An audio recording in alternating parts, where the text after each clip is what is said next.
Il est l'un de ceux qu'on aime, évidemment, à la télévision, à la radio. Pas une star quand même, Benjamin. Ah, sûrement pas. Ouais. Ah, sûrement pas. On est peut-être une vedette. Ouais. On est quelqu'un de populaire. On fait pas ça pour ça, c'est-à-dire pour être reconnu. Non, moi, je trouve qu'on doit reconnaissance aux gens qui nous regardent. C'est-à-dire que moi, je ne refuse jamais ni un autographe, ni une photo. Jamais. Parce qu'on existe grâce aux gens qui nous regardent, donc je suis toujours disponible. Mais on est, voilà, moi j'ai dit, hein, Ouais. en télévision, on est là de passage, on est très périssable. On s'intéresse à vous pour tout dire, on dit « Ah ben tiens, il s'est pris un coup sur le nez. » Voilà, oui, Je sais pas si on le voit là, mais c'est maquillé. mais bon. J'ai un petit coup sur le nez, bah oui. Ouais. C'est bricolage. Bricolage, oui. Bricolage, ratage, et pif. Mais tout nous intéresse. Et alors, une chose qui nous intéresse particulièrement, c'est votre famille. Oui. Parce que là, vous publiez un livre, Je vous ai tenté, mais ça pourrait être le titre d'un film. C'était le titre Hein d'un film de Torres Ouais. Pella. Nous sommes tant aimés. Et donc, on aurait pu imaginer Simone Signoret, Yves Montand. En tous les cas, c'est une phrase qui leur va bien. Bah, je trouve, j'avais envie de leur rendre hommage, j'avais envie de les ramener dans notre siècle, parce que je trouve qu'ils sont restés un peu tankés dans le 20e siècle. Je trouve qu'ils sont moins cités en référence. Je trouve que voilà, ils sont un peu dans l'oubli, et ça me peinait parce que ma grand-mère, c'est quand même un palmarès Ouais. hallucinant. Alors, c'est pas de gros films commerciaux qui ont fait beaucoup d'entrées, à la différence de Montand. Mais j'aimerais de temps en temps qu'on fasse une référence à Signoret quand il y a une actrice qui s'engage, quand il y a voilà. Oui, parce qu'elle, alors là, pour le coup, Elle elle a un sacré caractère. Alors, Simone, elle n'était pas hein. de tous les combats, hein, attention. C'était pas une militante absolue, mais quand il fallait s'engager, elle y allait.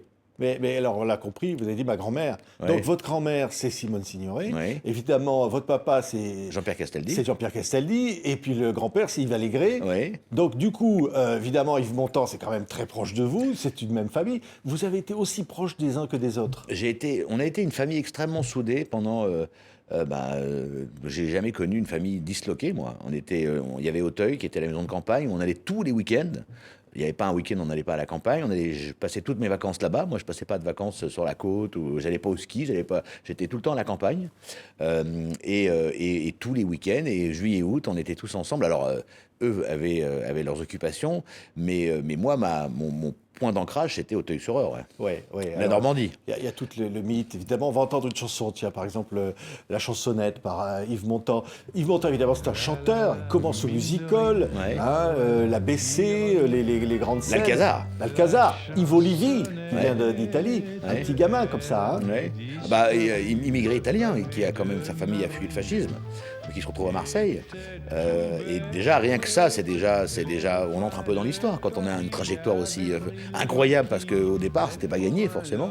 Et puis c'est la rencontre entre ma grand-mère et Montand, parce que souvent on dit oui, c'était l'intello du couple, Oui. c'était ma grand-mère. C'est ce qu'on dit tout le temps. Oui, hein, mais c'est faux. Que lui, C'est parfois même, faux. il y en a qui disent que c'est pas très intelligent. Oui, alors ça, Non, c'est mais vous l'avez lu, ça. Oui, Benjamin. bien sûr. Mais alors ça, je lutte activement contre ça, parce que on fait pas d'un âne un cheval de course.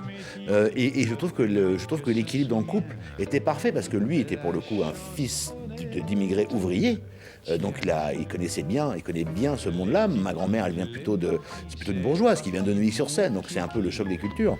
Donc je pense que ma grand-mère a autant amené que Montand lui a amené à elle, et je pense que dans le regard politique et dans l'analyse des choses, ma grand-mère a beaucoup appris au contact de Montand, parce que Montand, il venait vraiment du Oui. bas de l'échelle. Oui, alors Montand, on a dit, évidemment, avec le pianiste, c'est les Bob pianistes du Castella. Far West, c'est voilà, et c'est Edith Piaf d'abord, avant Simone. En fait, quand Montand rencontre ma grand-mère, il sort d'une histoire avec Edith Piaf. Il est très meurtri. Du moins, c'est ce qu'il m'a dit, c'est ce qu'il m'a raconté. Donc, il n'est pas tellement enclin à Ouais. retomber amoureux. Mais quand il la voit à la Colombe, aussi belle qu'elle était, voilà, il y a non seulement un coup de foudre, mais il y a une vraie rencontre, quoi. Ouais, Et ouais. je raconte d'ailleurs, c'est le début du livre, avec ce. Alors tout le monde me dit, mais comment vous avez inventé ce dialogue? Je l'ai pas inventé, j'ai reconstitué. Oui, parce qu'il y a des dialogues dans le bouquin, Alors, comme ça, on les voit tous les ce deux. dialogue-là, c'est un dialogue que j'ai reconstitué avec les témoignages des uns et des autres. Le coup des attaches fines, c'est pas moi qui l'ai inventé, c'est Montand qui l'a écrit, qui l'a dit. Voilà, donc je pense que tout ce qui est dialogue, notamment, il y a ce dialogue-là que je trouve assez réussi, puis il y a celui avec Khrouchtchev, quand ils vont manger. Oui. Oui, parce qu'ils partagent cet engagement communiste à ce Alors, moment-là. compagnon de route. Parce qu'effectivement, moi, j'ai souvent entendu à la maison, que ne pas être communiste, c'était être fasciste, on va pas se mentir. C'était oui. ou tout l'un ou tout Ah oui, l'autre. ça n'avait pas beaucoup de Ouais, choix à il n'y avait, l'époque, ouais. il y avait pas des masses. C'est-à-dire que eux, pendant la guerre, ils ont fait ce qu'ils pouvaient, comme ils ont dit. C'est-à-dire qu'ils ne sont pas du tout entrés en résistance. Ma grand-mère a tenté d'échapper autant que possible à la déportation. Parce que c'était, voilà, ça s'appelait Caminquer quand même. Hein. Donc, même si ça n'était juif que par son père, elle était quand même sur la liste. Mais non, en fait, elle n'était pas sur la liste. Parce qu'en 43, quand elle se fait arrêter dans le train, qu'on lui demande ses papiers, Caminquer, eh ben, elle n'est pas arrêtée. C'est Oui. une des choses que j'ai découvertes. Donc, voilà, moi, j'ai vraiment envie. Je trouve que l'histoire est folle. Je trouve que le XXe siècle, allez, de 1949, de 1950 à nos jours, c'est les fondements de ce qu'on vit aujourd'hui. Vous pouvez regarder, aujourd'hui, on est encore sur, Oui. sur ce fondement historique-là. Et je trouve qu'eux ont traversé tout ça avec tellement d'engagement, tellement d'histoires, tellement d'anecdotes. Voilà, et ça va de Kennedy, ça va. Oui. Il y a tout. Il y a même Marilyn Monroe qui apparaît à un moment donné avec bien Yves sûr. Montand. Elle n'est pas très contente, on va dire, Simone, là. Hein. Bah, elle est pas très contente, non. Comme elle dit elle-même. Alors, elle a eu cette phrase que je pense être de la posture. Vous connaissez beaucoup d'hommes qui n'auraient pas succombé au charme de Marilyn, mais la vérité, Oui. c'est quoi? C'est que ce soit Marilyn ou Madame Michedu, au final, vous êtes cocu. Mais elle était cocu aux yeux du monde entier, quand même. Oui. Donc, ça change un petit peu la donne. Alors Montand, bon, évidemment, immense acteur. Alors, par exemple, il est un peu déçu Alors, quand, par immense- exemple, on donne un César à Daniel Auteuil dans Manon des Sources, mais pas à lui. Alors, c'est pas qu'il est, c'est pas Lui, qu'il le est papé, dé- le papé, c'est pas qu'il- hein. non. Vous voyez là, Ouais. ça c'est l'affiche. On voit l'affiche de Jean de Florette, mais je raconte dans le bouquin cette anecdote assez drôle quand on est à la projection et qui passe devant l'affiche, donc il va donc sortir pour le film et qui regarde l'affiche. Il dit non, c'est bien, c'est bien. Dites-moi, je suis pas un peu petit là. Alors, s'ensuit un Ouais. dialogue avec Berry qui dit mais enfin Jean de Florette c'est quand même Gérard, c'est Gérard Depardieu. Il dit oui non t'as raison. Et puis il repasse, il revient et dit non mais quand même je suis pas un peu petit. Il était un peu cabotin, Ça s'est Montand, terminé hein. qu'ils ont fait l'affiche, hein, évidemment. Ouais, ouais. Mais on dit ça aussi sur Vincent François Paul et les autres. Il disait pourquoi ces titres aussi longs, on pourrait l'appeler Vincent. Ah ouais, Hein. je sais pas, mais Son personnage. non, mais il y avait une douce rivalité et une saine rivalité entre les deux. C'est-à-dire que quand ma grand-mère décide, parce qu'elle a décidé, elle était certes une femme libre, mais une femme très amoureuse, elle décide de rester à la maison et d'accompagner son homme. Je crois qu'au bout d'un moment, Montand, ça le gonfle un peu et il lui dit mais tu vas quand même pas rester comme ça, assis sur un canapé à faire de la... Parce que ma grand-mère adorait faire de la broderie. Petit côté Pénélope. Et elle lui dit bah non, mais je suis là parce que je décide d'être là, parce que j'ai envie d'être avec toi. Elle lui dit, enfin, encore faudrait-il qu'on te demande. Et là, ma grand-mère, évidemment, piquée au vif, dit bah parce que tu veux voir si on me demande. Elle se lève, elle décroche le téléphone, elle appelle à l'époque le réalisateur de Thérèse Raquin, puisqu'elle a refusé le rôle pour rester avec son mari. Et elle lui dit oui, bonjour, c'est Simone. Finalement, je vais le faire, le film. Il lui dit bah, évidemment, avec grand plaisir. Elle raccroche, elle dit bah tu vois que je suis demandé. Voilà, c'était ça le couple. C'est tellement touchant. Ils Ben sont oui. touchants tous les deux. Hein. Très touchants. Alors, les dernières années, alors là, vous êtes très proches de l'un et de l'autre, Benjamin. Évidemment, d'abord, il y a Simone qui va disparaître Ouais. la première. Ça, pour moi, c'est un choc. D'abord, c'est le premier décès qu'il y a dans ma famille, c'est-à-dire que je suis confronté à la mort pour la première fois, la mort d'un Ouais. proche. On vient vous chercher à l'école, On d'ailleurs. vient me pour chercher à vous le l'école. dire. Je suis en classe de seconde. Je vois arriver Jean-Claude Dauphin, qui est le fils de Claude Dauphin, qui était d'ailleurs dans Casque d'Or.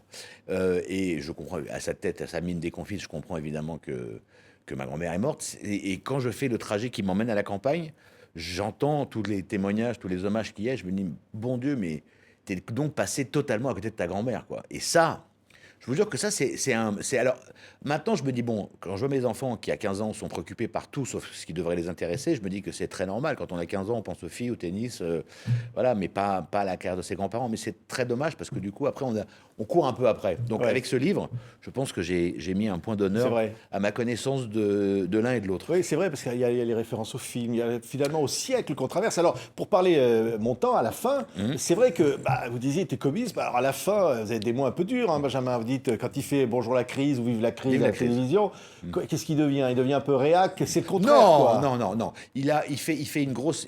D'abord, je pense qu'il a été, comme on dit à Marseille, il était un peu engrainé parce Oui. il a quand même cru qu'il pouvait se présenter. Voilà. Oui. Oui, mais enfin, il renie tout ce qu'il avait cru, le communisme. Non, mais tout ça honnêtement, honnêtement, qu'il ait renié son passé de sympathisant communiste, après Budapest, après Varsovie, après tout ça, et après, on peut comprendre qu'on se rende compte que le stalinisme n'était quand même pas la meilleure chose qui soit. Donc moi, je trouve pas ça très grave d'avoir renié. C'est plutôt bien parce que il y a quand même. Et non, il devient ultra-libéral. Je pense qu'il a inventé le en même temps, lui, avant l'heure. Il était macroniste avant que Macron ne naisse. Ouais. Et non, mais voilà, c'était par rapport à ma grand-mère, lui, il disait il y a peut-être des choses pas si mal à droite et des choses pas si mal à gauche. Donc le bon emplacement, ça doit être au milieu, quoi. Ouais, mais alors ce qui est touchant, c'est qu'il veut remonter sur scène. Ouais. Il veut remonter à Bercy. Il veut remonter à Bercy. Dabadi lui écrit un texte pour Valentin, pour son enfant qu'il aime tant, qui est jeune. Ouais. Et puis il le fera jamais, c'est Bercy. Voilà, c'était alors c'est terrible parce que je pense que les dernières années de sa vie, il paye très cher ces 800 000 francs qu'il a pris pour faire l'émission politique. On lui a reproché, on lui a dit qu'il a touché de l'argent pour défendre ses idées. Et ça, mais c'est vrai, mais en même temps, rendez-vous compte, vous allez faire une émission politique, vous allez annoncer que vous n'êtes pas candidat à la présidence, parce que si vous l'aviez été, vous auriez demandé aux Français beaucoup d'efforts, et les Français apprennent que pour faire ces émissions et pour leur passer un message, vous prenez 800 000 francs. Oui. C'est terrible. Qu'est-ce qu'elle lui aurait dit, Simone Signoret, si elle avait alors déjà, vraiment, elle était plus là. Je pense qu'elle n'aurait pas fait faire l'émission. Ouais. Je pense qu'elle aurait dit de ne pas faire l'émission. Et en tous les cas, je pense que si elle l'avait su, je pense qu'elle aurait dit de ne pas prendre l'argent. Ouais. Voilà. Mais bon. Elle aurait peut-être dit de se calmer sur ses idées. Là. Elle aurait dit non. De toute façon, ils s'engueulaient beaucoup sur ça. Ouais. Parce que ma grand-mère était restée à gauche quand même. Elle était quand même singulièrement. Elle avait un ancrage fort à gauche. Elle n'était pas communiste, mais elle était plutôt. Voilà. La droite pour elle c'était quand même suspect. Montant beaucoup moins. Ouais. Non, mais ce qui est fait. Alors, on va avoir une polémique aussi sur les conditions de la mort d'Yves Montand dans le film de Benex, IP5, et où on a dit Benex lui a forcé à se baigner dans l'eau glaciale et il est mort. C'est une connerie monumentale. D'abord, Montand a adoré travailler avec Jean-Jacques Benex. Il a fait d'ailleurs un très beau film qui passait complètement à côté parce que un peu tué par la polémique, mais Montand, quand il faisait un film, il rentrait dans ses personnages. Oui. C'est-à-dire que quand il fait Police Python, il vient déjeuner à table, il a le colt à la ceinture. Quand il fait l'aveu, il perd 25 kilos. Ouais. À chaque fois qu'il fait un rôle de cinéma, il rentre dedans bien avant, il le prépare. Donc Montand, quand il accepte le film de Benex, il sait très bien qu'il va se mettre en slip dans une eau glacée. Et il le fait bien volontiers. Non, mais c'est pas ça qui a pu le tuer. Pas. Parce qu'il était en forme avant, vous l'aviez vu. Il était en forme, non, mais il fait un arrêt cardiaque. Après, voilà, il fait un arrêt cardiaque à Senlis, il est transféré dans un hôpital. Peut-être que s'il avait été transféré à Pompidou, peut-être qu'on l'aurait sauvé. Bon, on va pas refaire l'histoire. Ouais. On va pas chercher tout le temps des coupables. Ouais. On va dire que c'est la faute à pas de chance. Ouais. Mais alors vous dites dans le bouquin, Benjamin, vous dites au fond, il ne croyait pas en eux, l'un ou l'autre d'ailleurs. Il se disait, est-ce que je suis vraiment légitime ? Est-ce que vraiment j'ai le talent pour faire ça ? Vous savez, il doutait. Vous savez, les gens qui ont beaucoup de talent, ce sont les premiers traqueurs. Hein.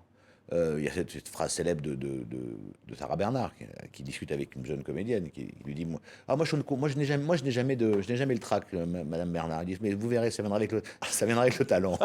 Non, mais la remise en question, pour un artiste, c'est essentiel. Un artiste qui ne doute pas, c'est pas un artiste. Ouais. C'est pas possible. Je connais pas d'artiste ou de star qui n'ait jamais douté, qui n'ait jamais pensé que ça allait s'arrêter. Ou ce sont des gens. De toute façon, les gens qui sont stars sont pas des gens normaux. Hein. Ce sont des gens qui sont anormaux, ils sont hors du temps, ils sont en dehors du système, ils sont au-dessus de tout. Alors, au-dessus de tout, pas au-dessus des droits, mais dans leur tête. Moi, j'en ai rencontré quelques-unes de stars, mais il n'y en a pas tant que ça, des stars. Ouais. Oui, vous avez dit, moi, quand je faisais, je sais pas, Secret Story, on me disait, tu vas l'annoncer, c'est une star. Vous disiez, moi, je veux pas, c'est pas une star. Jamais. Non, mais je peux pas. Vous n'avez pas l'impression Moi, je peux pas. Moi, je peux pas annoncer. Pourquoi ? Moi, je peux pas annoncer que Loana est une star, je suis désolé. Non, mais pourquoi ? Loana, c'est une star. Non, Loana, c'était quelqu'un qui a accédé à la célébrité rapidement.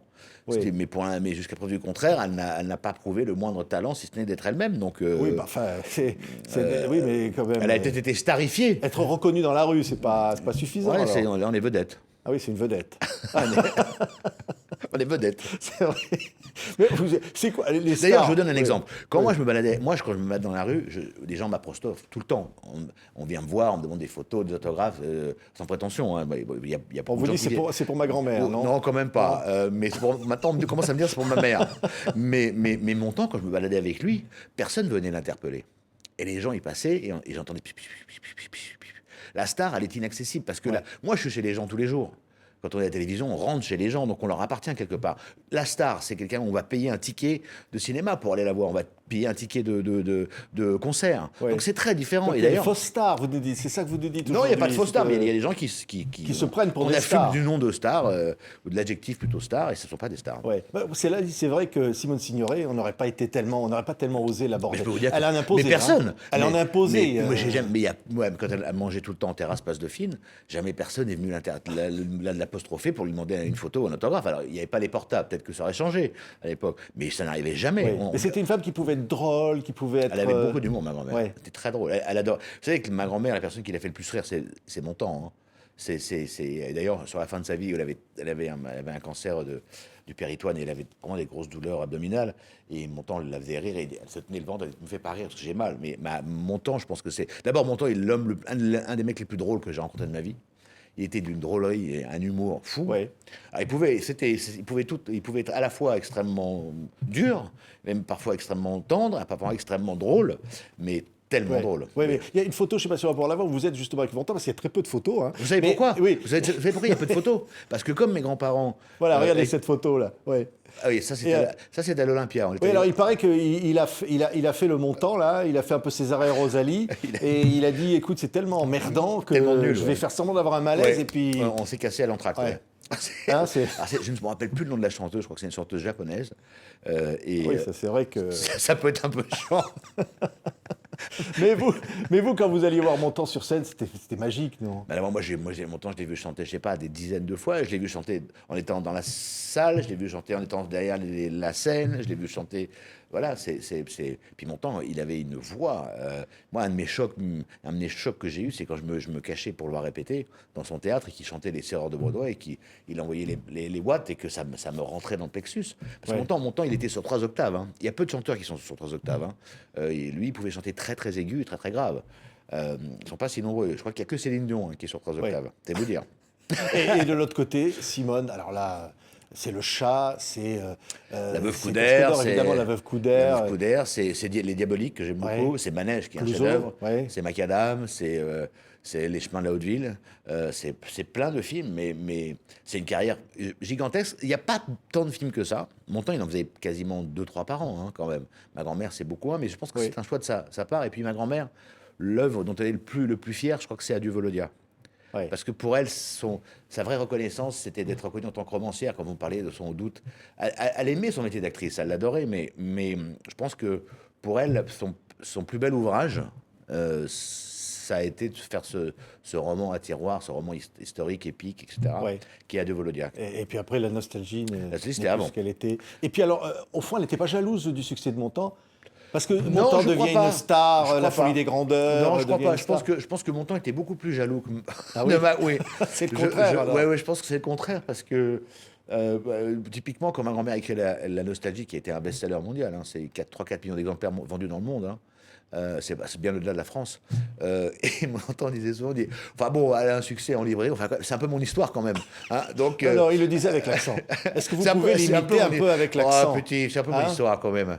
Je veux te dire, Simone, elle a fait un livre, enfin quand même, c'est un peu mon histoire. Hein. Exactement. Ouais. Ah, on ne parlera pas des trucs que vous aviez racontés il y a 15 ans. Non, mais Vous voulez plus en parler, ça D'autant que C'était par rapport à votre maman d'autant que je vous coupe, je n'ai rien raconté, c'est une phrase. Donc j'ai fait ce que Non, mais qui était grave, on disait que, Non, j'ai fait- Montand s'était livré à des Non, actes pas du- j'ai pas- vis-à-vis de c'est votre pas du maman tout ce quand que elle avait j'ai- 4 non, ans. C'est pas du tout ce que Ouais. j'ai, pas du tout ce que j'ai écrit. J'ai écrit, je compris alors que la relation quand on tenait mon temps avec ma mère n'était pas celle qu'on pouvait attendre d'un beau-père. Point barre. Ouais. C'est la seule chose que j'ai pu dire. Moi, je savais qu'il y avait quelque chose dans la famille, une chape de plomb. J'ai fait mon devoir à une époque où c'était pas du tout la mode de libérer la parole. On m'a tiré dessus à boulet rouge. Oui. On m'a fusillé. Mais vraiment. Oui, hein. vous avez payé cher. J'ai payé ouais. cher. Alors Donc, aujourd'hui, on vous Aujourd'hui, saluerait. on me traiterait en héros. Donc moi, je n'en parlerai plus jamais. Ouais. Ah, vous Voilà. l'avez- c'est ça. C'est terminé. Terminé. Au fond, parce que c'est quoi? C'est soldé? C'est Sold out. sold out. J'ai fait, comme on dit les mecs, I pay my due. Ouais. Mais il fallait le faire, quand même. Ah, je pense, je l'ai fait parce qu'il fallait le faire, parce que ça devenait tellement dur pour ma mère, et je pense que si je n'avais pas fait ce geste-là, elle n'aurait jamais pu se libérer. Donc c'est très bien de l'avoir fait. Mais maintenant, c'est fini, je ne veux plus en parler. Ouais. Allez, alors une chanson, un truc que vous aimez de Montand, c'est quoi, par exemple? Moi, j'aime tout de mon temps. Moi, j'aime le Sauvage. Moi, j'ai passé 4 mois sur le tournage du Sauvage. Avec Deneuve. Avec Deneuve. Ah ouais. Donc, vous imaginez quand je suis... du haut de mes 4-5 ans, je suis sur un plateau de cinéma, que j'entends moteur et que la maison s'enflamme, couper, la maison s'éteint. Et vous avez été là quand il prend Deneuve Bien sur sûr. ses épaules. J'ai vu, c'est simple, tout ce qui se passe aux Bahamas, sur cette île, j'ai assisté à toutes les scènes. Toutes. Donc, vous pouvez me poser toutes les questions, je peux vous donner comment c'est fait. Jean-Paul Rapneau. Voilà, Jean-Paul Rapneau, je peux vous demander je peux vous expliquer les trucages, la scène de fin où ils sont tous sous la pluie, il fait grand bleu, il n'y a pas du tout de pluie, il y a des douches qui lui tombent dessus, le couteau, la lame, elle rentre. Moi, je vois ça quand je prends un coup de couteau. Voilà, après le sang, ils mettent 4 plombs à mettre le sang sur le ponton, et c'est pas du sang, c'est l'hémoglobine. Enfin voilà, c'est. Mais le film que vous préférez, je crois que c'est César et Rosalie. Mon temps, j'aime beaucoup César et Rosalie parce que César et Rosalie, c'est ce qui ressemble le plus à mon temps. Il est à la fois, comme je vous l'ai dit, extrêmement drôle et à la fois extrêmement dur et limite un peu violent, verbalement. Ouais. Il fait peur, un peu. C'est ça mon temps. Parce que mon temps, quand il n'était pas content, vous étiez comme ça. Moi, je l'adore aussi dans Le Salaire de la peur avec Valérie. Ça, c'est fantastique. Mais début de carrière, c'est pas là où il est le meilleur. On va pas se mentir. Ça, il prend son envol cinématographique 68, 69, 70. Avant, c'est pas ce qu'il a fait de mieux. Ouais. Alors, moi, Signoret, c'est Le Chat. Ah, le chat, Granier c'est de très fer. beau. Mais le chat, vous Gabin. vous rendez compte, dans le chat, elle a 55 ans. Ouais. Elle en paraît 70. Vous vous rendez compte comment Mais elle a... il faut le faire, de jouer un rôle pareil. Ah oui. Mais bon, Hein. vous savez, je pense que ça a été la première actrice où il y avait quand même pour le coup le poids des mâles dans le cinéma. On va pas se mentir. Gabba, Delon, Ventura, Bernard Blier. C'était la seule actrice qui leur tenait un peu la dragée haute. Elle avait ce côté un peu mec. Ouais. Et aujourd'hui, elle dirait fort sur tout ce qui se passe là pour les femmes, pour les mouvements de libération. Alors je pour sais tout pas ça. si elle serait. Alors je vais vous dire, je ne sais pas si elle serait à ce point féministe. Parce que ma grand-mère vous dirait que voilà, à son époque, les garçons étaient un peu tactiles avec les femmes. Autre temps, autre époque. Donc je pense qu'elle aurait essayé de mettre un peu mettre un peu de bémol dans tout ça. Bon. On a compris sur le sourire de Benjamin Castaldi. Je vous ai tant aimé, donc c'est publié aux éditions du Rocher. Ça, c'est un livre d'amour, quoi. C'est quoi? C'est un livre d'amour, c'est une vraie biographie, c'est un gros travail de documentation, parce que moi je n'apparais qu'à la page 232, je crois. Et on a travaillé avec mon camarade Frédéric Massot, vraiment comme des universitaires. On a vraiment vu des kilomètres d'archives, on a lu des kilomètres de documents, et on a essayé de faire un condensé. Et c'est la première bio croisée des deux, parce qu'il y avait ou sur l'un ou sur l'autre, mais jamais ensemble. Ouais. Donc, Et là, ils sont là. Voilà. Unis dans l'histoire. Exactement. Comme ils sont unis ensemble dans la mort aujourd'hui. Au Père-Lachaise. Ouais. Ils sont tous les deux enveloppés dans la couverture qu'elle a tricotée sur la fin de sa vie. Merci Benjamin. Merci à vous. Merci Benjamin Castaldi. Lisez, je vous ai tant aimé, c'est formidable. Merci Benjamin d'avoir été avec nous.